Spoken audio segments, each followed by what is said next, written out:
Artificial intelligence is a buzzword in the industry, and for a good reason. Artificial intelligence has already made so much progress in technological field, and according to a Gartner report, artificial intelligence is going to create 2.3 million jobs by 2020. So guys, welcome to this artificial intelligence tutorial. Let's have a quick look at the agenda of this session. So first of all, I'm going to explain you in brief what exactly is artificial intelligence. We're going to learn about the difference between AI, machine learning, deep learning. Then we'll move forward to the importance of artificial intelligence and how is it useful in our day-to-day life. We'll have a look at some of the applications of AI.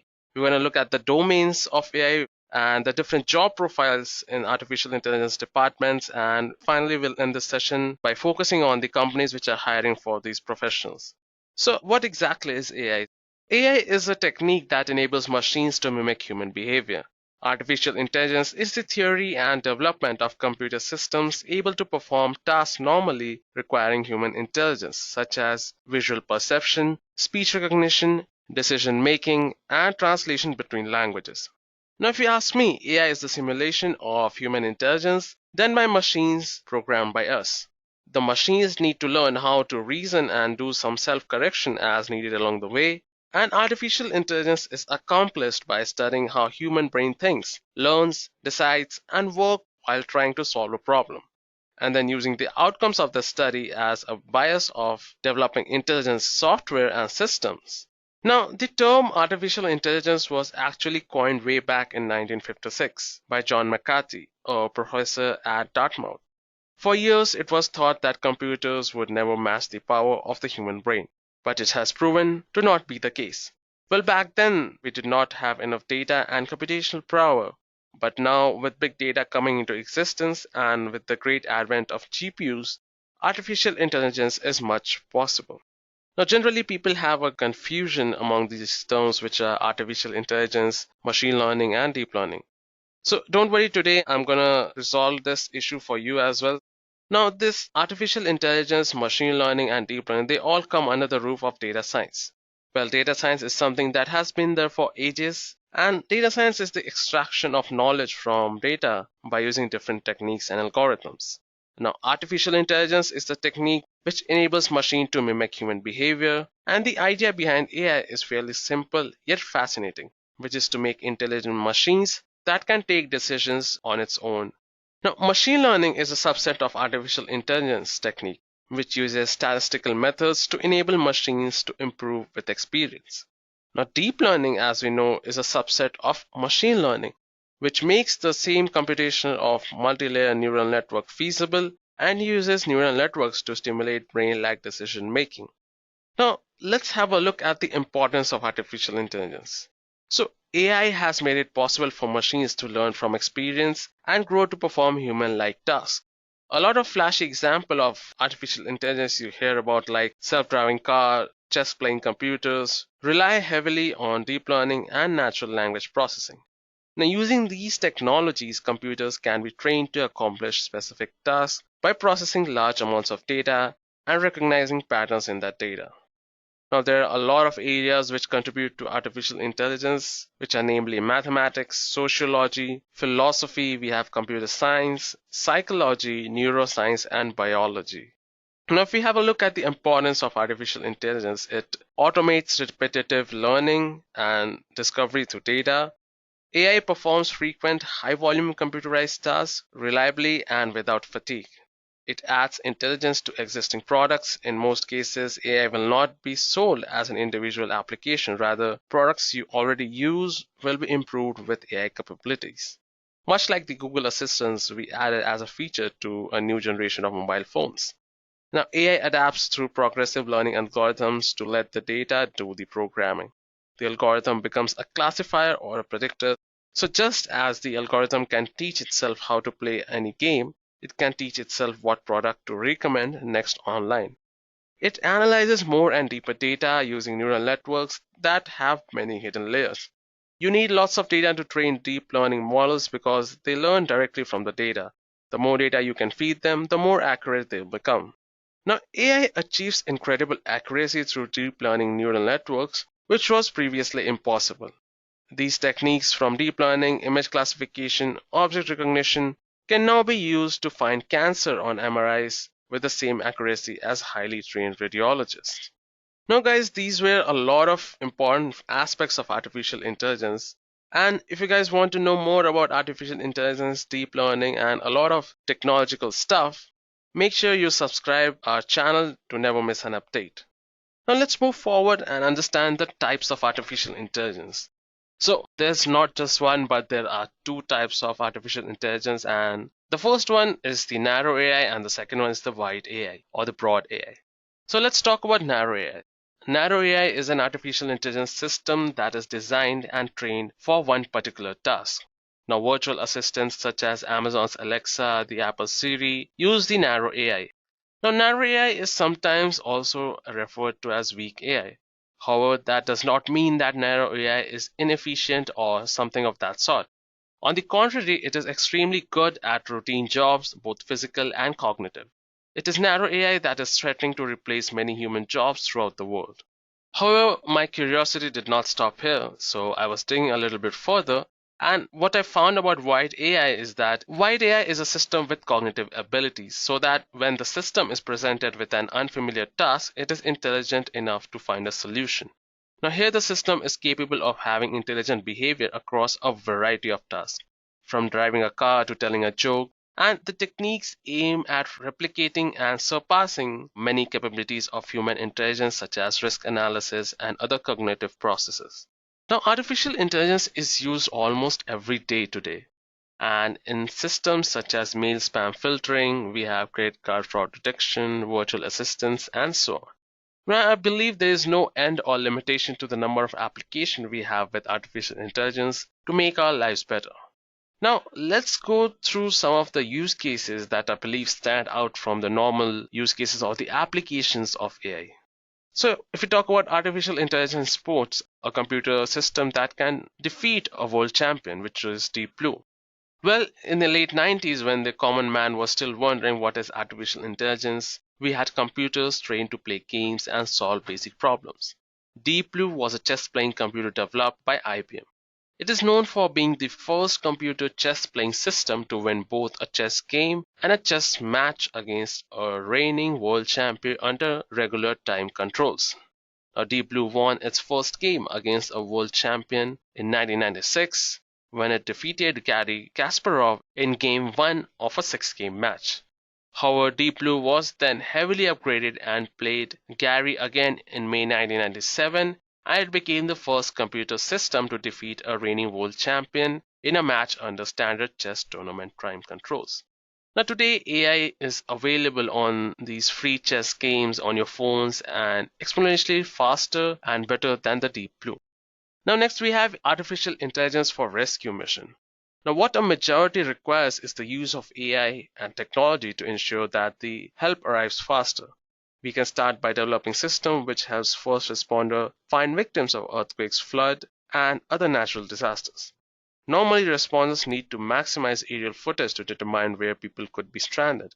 However, examining a vast number of photos and drones footage is a very time and labor intensive. Now, this is a time critical process and it might very well be the difference between life and death for victims. So an AI system developed at Texas A&M University permits computer programmers to write basic algorithms that can examine extensive footage and find missing people in under 2 hours. Then again, we have artificial intelligence for wildlife poaching prevention. Hunting of wildlife species and poaching is a global problem, and it leads to extinction. For example, the latest African census showed a 30% decline in elephant population. So wildlife conservation areas have been established to protect these species from poachers, and these areas are protected by park rangers. Now, the rangers, however, do not always have the resource to patrol the vast area efficiently. Now, Uganda's Queen Elizabeth National Park uses predictive modeling to predict poaching threat levels. Such models can be used to generate efficient and feasible patrol for the park rangers. Now, if we talk about smart agriculture, in my opinion, neural networks work well to provide smart agricultural solutions. Everything ranging from complete monitoring of the soil and crop yield to providing predictive analytics model to track and predict various factors and variables that could affect future yields. For example, the Berlin-based agricultural tech startup, which is PEAT, has developed a deep learning algorithm-based application called Plantex, which can identify defects and nutrients deficiency in the soil. Now, these algorithms correlate particular foliage patterns and create soil defects, plant pests, and diseases. Well, one day you are wondering what exactly is artificial intelligence, and later robots are ready to perform surgical procedures on you. Now, robots today are machine learning enabled tools that provide doctors with extended precision and control. Now, these machines enable shortening the patient's hospital stay, positive affecting the surgical experience, and reducing the medical cost all at once. Similarly, mind-controlled robotic arms and brain chip implants have been begun, helping paralyzed patients regain mobility and sensation of touch. Overall, machine learning and artificial intelligence are helping improve patients' experience on the whole. Now, if we talk about tracking the wildlife population, it is amazing to see that applications like iNaturalist and eBirds collect data on the species encountered. This keeps track of species population, ecosystem, and migration patterns. As a result, these applications also have an important role in the better identification and protection of marine and freshwater ecosystem as well. I personally believe that artificial intelligence will revolutionize all the aspects of our daily life, and it will be subtle enough and have a big impact on everything around us. Now, if we have a look at the different domains of artificial intelligence, first of all, we have neural networks. So, neural networks are a class of models within the general machine learning literature, and they are a specific set of algorithms that have revolutionized machine learning and artificial intelligence. So, you want to know more about neural networks? I'll drop a link in the description box below for the deep learning and neural networks tutorial. Now, robotics is a branch of AI which is composed of different branches and applications of robots. AI robots are artificial agents acting in a real-world environment.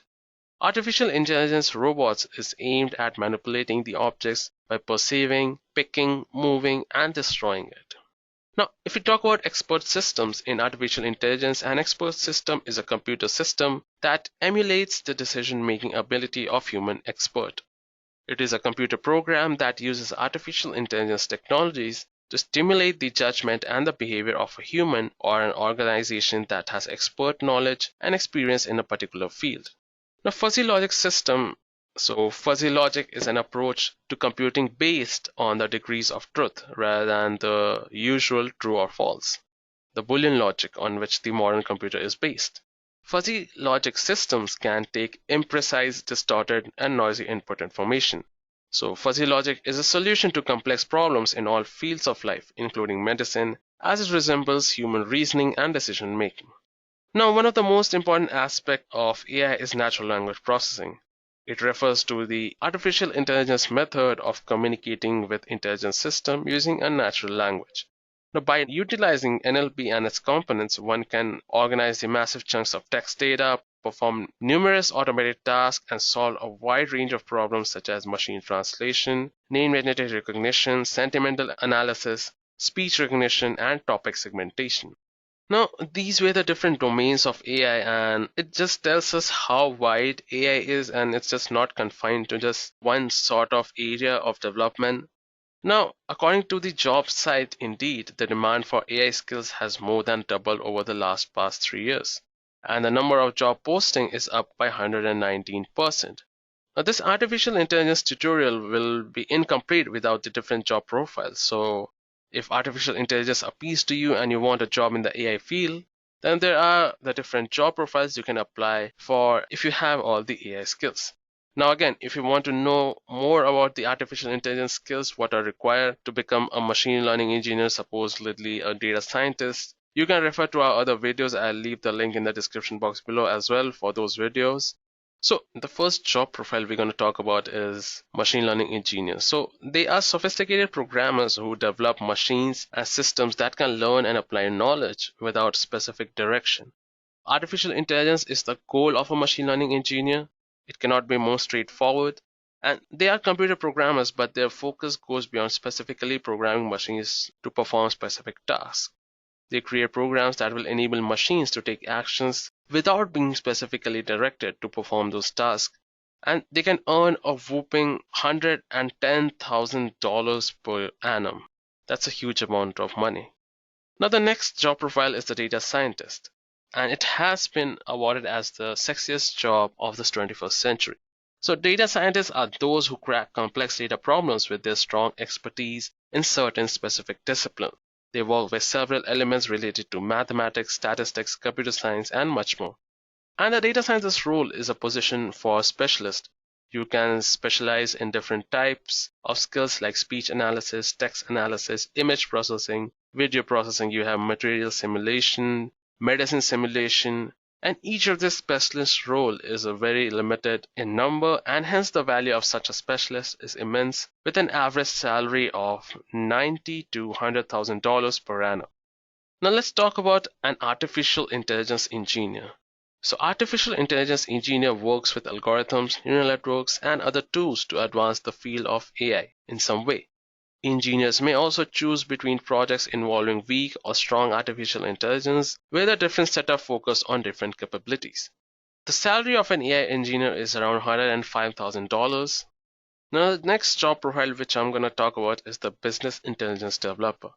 So a business intelligence developer spends a lot of time researching and planning solutions for existing problems within the company. The business intelligence developer is responsible for aggregating data from multiple sources in an efficient data warehouse and designing enterprise-level solutions for a very large multidimensional database.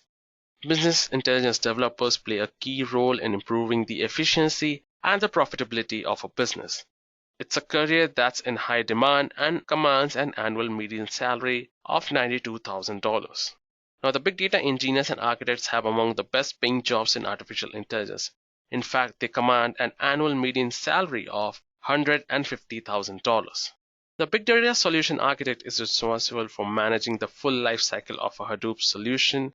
This includes creating requirement analysis, the platform selection, designing of the technical architecture, the design of the application design, and the development, testing, and the deployment of the proposed solution. So these were the job profiles which you can refer or you can apply for if you have all the skills which are needed for these particular job profiles. And finally, if we have a look at the companies which are hiring, companies that hire top AI talent range from startups like Argo AI to tech giants like IBM. And according to Glassdoor, these are the leading employers who hired top AI talent over the past years. So as you can see, we have Dropbox, Adobe, IBM, LinkedIn, Walmart, we have Uber, we have Red Hat, and Cheese. Now let's go ahead and start our demo and see how we can perform object detection using TensorFlow. Now to begin with, you want to make sure that you have TensorFlow installed with all of its dependencies like the TensorBoard, Python, Matplotlib, we have the Cocoa API and the protobuf. Now I'll explain you guys what all steps are needed. So for CPU TensorFlow, you can just do pip install TensorFlow, but of course the GPU version of the TensorFlow is much faster at processing, so it is ideal. Now next we need to do is to clone the GitHub repository of TensorFlow.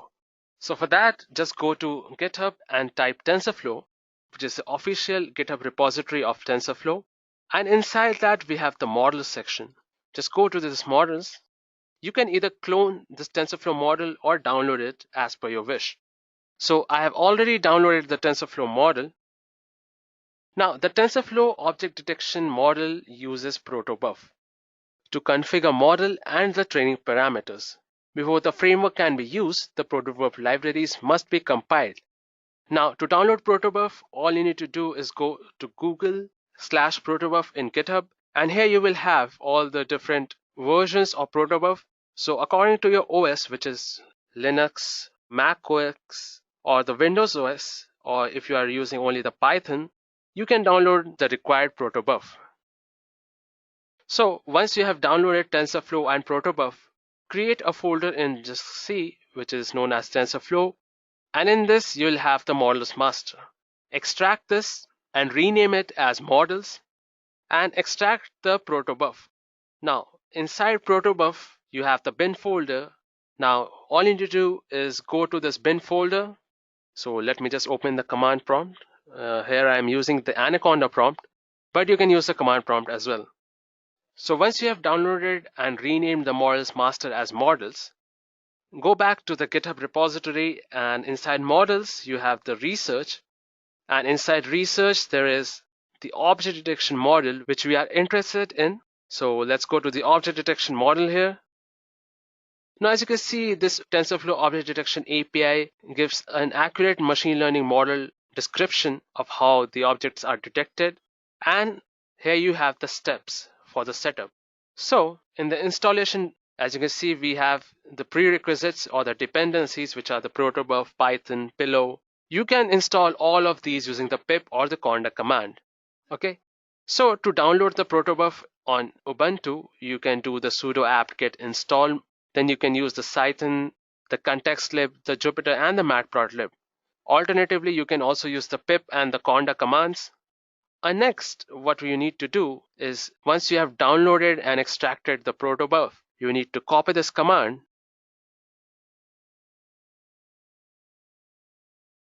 Now then you need to go into the TensorFlow, then you need to go into the models, and then inside that you need to go into the research. Now once you are inside the research, what you need to do is copy this command and paste it and run this command here.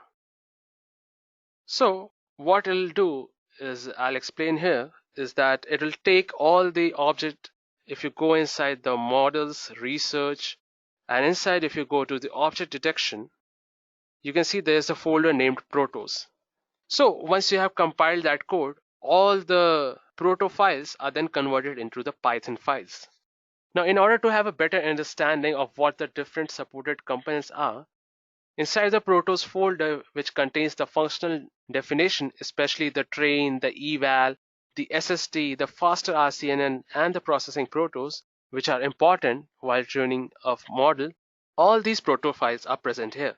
What you need to do is that run that command, and all the protos file will be converted into Python executable files. Now after that, what we need to do is Cocoa API installation. Now let's understand what is Cocoa. Now Cocoa refers for common objects in context. It is a large image dataset designed for object detection, segmentation, person key points detection, stuff segmentation, and caption generation. Now this package provides MATLAB, Python, and Luna APIs that assist in loading, parsing, and visualizing the annotations in Cocoa. As you can see, we have 330K images, in which we have more than 200K labeled images. We have 1.5 million objects instances, 80 object categories, we have 91 stuff categories, 5 captions per image, and we have 250 people with these key points. Now, when you have downloaded the models, inside models, research, and inside the object detection, you need to go to the G3 doc, in which we have the TensorFlow detection model zoo. Now here we have all the list of models which are trained on the Cocoa dataset. So as you can see, we have the SST MobileNet version 1, we have the SST MobileNet version 1 PPN Cocoa, Depth Cocoa, we have the SST Inception, we have faster RCNN, we have different mask RCNN Inception. Now an important thing to consider here while selecting a model is that it depends on your system which model you should use. Suppose if your system is low on GPU but has higher RAM, you can go for a model which has a higher speed and a higher MAP point. Now this value should always be high if you're looking for a more accurate prediction in your images. So once all your dependencies are downloaded and you have installed TensorFlow and protobuf, let's go ahead and see how we can do the coding. Now inside the object detection folder, there is an object detection tutorial. Now first of all, what we need to do is import all the libraries, the NumPy, the OS, the SYL star file. We are importing TensorFlow as well. We are importing the collections and the various imports which are needed. Then we need to append the path of the object detection folder. And finally, if the version of TensorFlow is less than 1.4, we need to upgrade it as the latest tutorial supports the TensorFlow object 1.4 and above. So let's run this block by block. So first of all, let's load all the libraries. Now next what we are going to do is import the object detection module, some of the labels, which are the label map util, which will be later used to provide the labels to the input images, and based on that our model will be created. Now next what we are going to do is we are going to select which model to download. So for example, here we are using the SST MobileNet version 1 Coco 2017. So if you go back to the list of the models, you can select any of the given models here. But make sure your system should support the required amount of RAM and it should have the required amount of GPU to support the models which you are selecting. So for this tutorial, I'm using a model which will give me the results faster. So all you need to do is provide the model name, the model file, and the download base from where it should download. Now, as I mentioned earlier, that TensorFlow works on the graph principle, which is the data flow graph. So what we are going to do is give the path to the detection graph, which we are going to use here, which will be supported by this model. And then we are going to give the path to the labels. Now to download the models, we have this code which will take the URL and which will download this file and produce the frozen inference graph of that model, which is the SST Coco MobileNet. So once this has been done, we are going to load the graph, which is the frozen inference graph, into the memory. So here we are using the tf.graph method and tf.graphdef to define the graph which we are going to use. Next, what we need to do is load all the labels and the categories and the category index from our data set. So the data set is Coco. So once we have loaded all the labels and the categories, now is the time to convert all the images to a NumPy array. So this code, which is definition here of the load image into NumPy array, which we will use later in this code, what it does is takes the images and converts it into a NumPy array. So it will be easier for TensorFlow to process it. Now here we are going to provide the images for testing purposes. So as you can see, we have the test image folder here, and inside that you can input all your images, whichever you want to test upon this model. So for example, I have taken the range from 1 to 8. It will take all the images named image 1 to image 7. So let's load this. Now this function, what it does is run the inference for a single image. Now for a single image, first of all, it detects all the boxes, the detection mask, and provides a certain box on the object it detects. And finally, we have the for loop, the main for loop, in which we'll take the images from the test image path and open them, and one by one we'll take all the images and do the inference for a single image one by one. So as you can see, we are using the load image into NumPy array. We are using the np.expand. Now we'll expand the dimensions since the model expects images to have the shape, which can be 1, 2, 3 based upon the categories. And you can see the output will get the detection boxes, the detection classes, and the detection score. And finally, we are using the matplotlib to show us the image. So let's run this. We'll get our output here. So this might take time depending upon the processor which you are using or the system which you are using. So since we have taken the model which will take the least amount of time, this shouldn't take much time. But then again, TensorFlow is heavy and the tensors are multidimensional arrays, as I explained, which do all the heavy computation. So guys, here we have the results. So as you can see, let's begin from the start. As you can see, it identified the dog as a 94%. It has provided a box, the label, and the score, which is the detection score, how much it is similar to all the images which has been inputted in the Coco dataset. So as you can see here, we have the person, the various percentage, we have kite, here we have a tie detected. It can detect objects in such a heavy background. As you can see, the person are so much camouflaged in the background, but still it has managed to score that person. As you can see here, it has detected an airplane, person, kite. Now you can use your own images. All you need to do is copy that images into the test image folder and use the naming convention provided here as the image 1, image 2. So guys, that's it for this artificial intelligence tutorial. I hope you got to know what exactly is AI, the importance of AI, what are the various applications of AI in our day-to-day life, how it can improve our day-to-day life with certain applications which are being developed all across the globe. What are the different domains of AI, the different job profiles in AI, what all job profiles you can apply for if you have the right skills which are required, and finally the companies which are hiring for these professionals. So guys, that's it for this tutorial. And if you have any queries regarding this session, please feel free to mention it in the comment section below. And if you found this video interesting, do hit the like button and do press on the bell icon to subscribe to more Edureka videos to never miss any of the technologically emerging videos in the future. Until then, thank you and happy learning. I hope you have enjoyed listening to this video. Please be kind enough to like it, and you can comment any of your doubts and queries, and we will reply them at the earliest. Do look out for more videos in our playlist and subscribe to Edureka channel to learn more. Happy learning!